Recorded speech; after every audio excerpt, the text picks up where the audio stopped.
Assalamualaikum warahmatullahi wabarakatuh. Salam SHMH Sinau Hukum Melek Hukum. Pemirsa channel SHMH yang saya banggakan dan saya cintai sebangsa dan setanah air dimanapun Anda berada. Saat ini untuk channel kita, channel SHMH Sinau Hukum Melek Hukum pada video yang ke-118, sudah cukup banyak. Untuk pemirsa SHMH yang baru mengikuti channel ini dan pada video yang ke-118, silahkan untuk membuka, mengikuti channel ini dan mengikuti dari video yang pertama dan sampai ke 118 ini, serta juga nanti mengikuti terus video-video yang akan diupload oleh Sinau Hukum Melek Hukum. Saya mengingatkan kembali Bapak untuk menonton dari awal sampai akhir, jangan di-skip sehingga tidak gagal paham.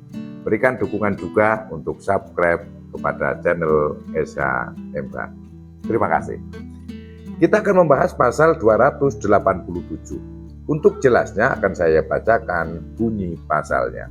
Setiap orang yang tidak memenuhi perintah pejabat yang berwenang dalam proses peradilan untuk menyerahkan surat yang dianggap palsu atau dipalsukan atau yang harus dipakai untuk dibandingkan dengan surat lain yang diduga palsu atau dipalsukan atau yang kebenarannya disangkal atau tidak diakui, ulangi ya, atau yang kebenarannya disangkal atau tidak diakui, dipidana dengan huruf A, pidana penjara paling lama 9 bulan atau denda paling banyak kategori 2 bagi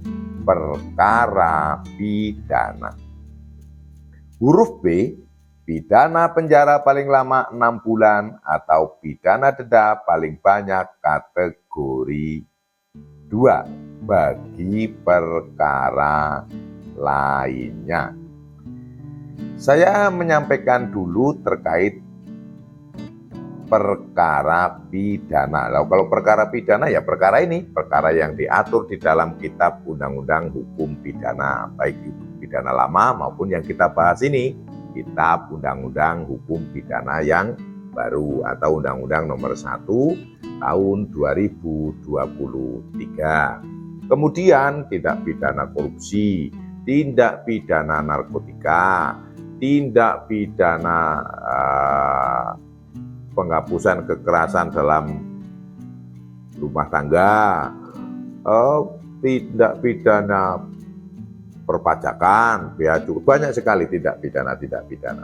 Kemudian kalau perkara lainnya yang berarti bukan perkara pidana, maka contohnya ya perkara tata usaha negara, kemudian bisa jadi mungkin nanti di perkara perdata, mungkin bisa jadi di perkara terkait dengan hak asasi manusia, atau mungkin bisa jadi dengan perkara-perkara persidangan, misalnya masalah di MK, judicial review, itu bisa jadi karena di sini hanya tertulis perkara lainnya sehingga yang di luar pidana seluruhnya. Kemudian ini adalah terkait surat palsu atau surat yang dipalsukan atau surat yang kebenarannya disangkal. Namanya saja surat, hanya bentuk kertas, menyembunyikannya itu sangat mudah. Tidak membutuhkan tempat yang luas, yang jauh, cukup disimpan di mana, mungkin ada kasur disobek dimasukkan ke situ juga sudah sangat sulit menemukannya. Nah, ini karena dalam praktek selama ini memang cukup banyak kasus yang terkait dengan pemalsuan surat atau justru surat-surat yang dipalsu itu harusnya dapat digunakan sebagai pembuktian di dalam sebuah persidangan, namun disembunyikan oleh pihak-pihak yang berkepentingan. Contoh surat tanah, sertifikat tanah. Itu palsu, namun dia sembunyikan dalam sebuah perkara pidana misalnya. Karena apa? Ada kekhawatiran. Kalau nanti saya serahkan kepada pejabat yang berwenang, entah penyidik, entah penuntut umum, entah majelis hakim, nanti ini disita, kemudian saya jadi tidak punya tanah. Wah, karena berpikiran seperti itu, mau palsu atau tidak, yang penting nyatanya ini, saya punya SHM. Tidak peduli saya dengan klaim pihak lain, maka sembunyikan dengan harapan seperti itu. Contoh, kemudian misalnya surat wasiat palsu, misalnya surat wasiat diberikan harta sekian triliun misalnya, karena udah palsu itu dan takut kehilangan harta hibah atau harta waris atau harta yang diberikan itu, maka disembunyikan, jangan sampai terungkap di pengadilan. Kalau terungkap nanti bahaya, harta saya bisa hilang ini, kan seperti itu. Itu memang dalam praktek kesulitan. Terlebih juga yang sering dialami itu adalah masalah pemalsuan surat terkait tanah itu tadi. Surat-surat tanah ya yang terkait dengan pernyataan atau dengan ya proses-proses yang abal-abal itu kan, karena ada mafia tanah. Itu kadang dokumen-dokumennya itu disembunyikan sehingga cukup sulit, cukup menyulitkan peradilan. Nah, ini pasal ini akibat dari banyaknya praktek-praktek yang sulit untuk mengungkap keberadaan surat palsu itu, maka ada pasal ini. Karena maka dari itu pasal ini menghukum orang yang menyimpan surat-surat yang diduga palsu atau yang disangkal atau tidak diakui kebenarannya untuk menyerahkan. Kemudian juga pasal ini memerintahkan kepada orang yang memiliki surat yang dapat dipergunakan sebagai pembanding. Kan begini, ada palsu berarti ada asli. Supaya ketahuan mana yang asli dan mana yang palsu, maka harus dibandingkan. Tentunya melalui pemeriksaan laboratoris atau pemeriksaan secara forensik oleh Laboratorium Forensik Polri yang memiliki kewenangan untuk itu. Nah, dengan adanya asli juga diserahkan, yang palsu juga diserahkan, kemudian dibandingkan, akan ketemu, oh ini ternyata palsu, maka perkara akan berjalan dengan mudah. Namun apabila yang palsu tidak diserahkan, kemudian yang untuk membanding orang yang memiliki perbandingan itu juga tidak menyerahkan, maka akan kesulitan perjalanan proses peradilan ini, akan menyulitkan untuk pengambilan keputusan. Majelis hakim pasti akan bingung, mana ini pembandingannya kalau ada yang asli. Nah, suatu ketika ada sebuah kasus tentang pemalsuan penilaian angka kredit. Itu ada sebuah semacam orang yang mengaku dapat menerbitkan PAK ya, penilaian angka kredit bagi guru-guru, dan itu palsu. Nah, untuk proses-proses peradilannya maka membutuhkan yang asli. Nah, pada saat itu penyidik melakukan pinjam pakai terhadap orang-orang yang dalam proses mendapatkan penilaian angka kreditnya itu asli. Ada 3 orang.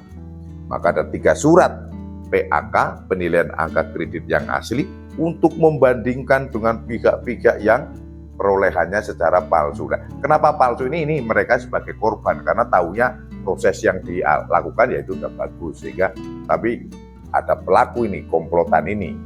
Nah, maka itu dibandingkan, dan itu pernah terjadi. Yang sederhana, pemalsuan sebuah surat yang ada tanda tangannya. Misalnya si A, dicatut namanya dan dipalsu tanda tangannya. kemudian kebenaran dari surat ini disangkal atau tidak diakui, maka membutuhkan. Seperti apa sih contohnya yang tanda tangannya A yang betul, misalnya dipalsu pada tahun 2020, maka harus ada perbandingan tanda tangan si A pada tahun 2020 itu. Namun kalau si A tidak mau menyerahkan dokumen yang ada tanda tangannya yang kemudian untuk membandingkan, kan tidak bisa ketemu. Ini pasti kan akan pasti dianggap miliknya tanda tangannya si A karena tidak ditemukan perbandingannya. Si A sendiri tidak mau menyerahkan pembandingnya. Nah, seperti itu. Maka kalau tidak mau menyerahkan pembandingnya dan akhirnya mempersulit untuk proses peradilan, jika perkara yang ditangani itu terkait dengan perkara pidana, maka ancamannya 9 bulan paling lama atau denda paling banyak kategori 2. Namun apabila perkara yang lain ini beda, maka ancamannya paling lama 6 bulan. Namun dendanya di sini sama, yaitu paling banyak kategori 2. Dengan adanya pasal ini, ke depan apabila terkait dengan surat-surat palsu, maka akan lebih mudah. Sebab apabila ada pihak-pihak yang tidak mau menyerahkan surat palsunya yang dia simpan, surat palsu yang disangkal kebenarannya, surat palsu yang tidak diakui kebenarannya, atau surat yang dipalsukan, dan juga dengan dokumen-dokumen atau surat-surat yang digunakan sebagai pembanding kok tidak mau menyerahkan, sudah ada ancaman hukumannya. Memang kalau menurut saya untuk saat ini susah untuk kasus ini. Nah, ini karena prakteknya selama ini kesulitan, maka pasal 287 KUHP baru ini sangat bagus. Sehingga bisa membuat terang suatu perkara pidana sampai dengan ke perkara pidana maupun perkara yang lainnya, sampai pada proses peradilan persidangan lebih mudah, relatif lebih mudah. Karena fakta di lapangan sering surat-surat atau dokumen-dokumen palsu itu disembunyikan. Karena dia berharap selama dia dapat menyembunyikan maka tidak disita, maka ya hal-hal yang terkait dengan dokumen itu maka masih menjadi haknya, masih menjadi miliknya. Sebagai contoh SHM, selama SHM-nya walaupun itu palsu, dia pegang, dia akan merasa bahwa itu adalah tanahnya adalah menjadi miliknya, tidak mempedulikan dokumennya itu asli atau palsu, dia menganggapnya bahwa itu asli. Nah, karena saya memperolehnya ini, ya ini asli. Nah, dia akan menghambat dan akhirnya dapat merugikan banyak pihak, khususnya pihak-pihak yang menjadi korban pada pemalsuan-pemalsuan tersebut. Menurut saya itu sekali lagi untuk pasal 287 KUHP baru ini akan membuat penanganan perkara terkait dengan surat-surat palsu akan lebih efektif dan efisien. Saya pikir itu yang bisa saya sampaikan pada video yang ke-118. Salam SHMH, Sinau Hukum, Melek Hukum. Apabila ada salah, mohon dimaafkan, berikan kritik yang membangun channel SHMH ini. Dan terima kasih bagi yang sudah memberikan dukungan dengan subscribe. Wassalamualaikum warahmatullahi wabarakatuh. Terima kasih.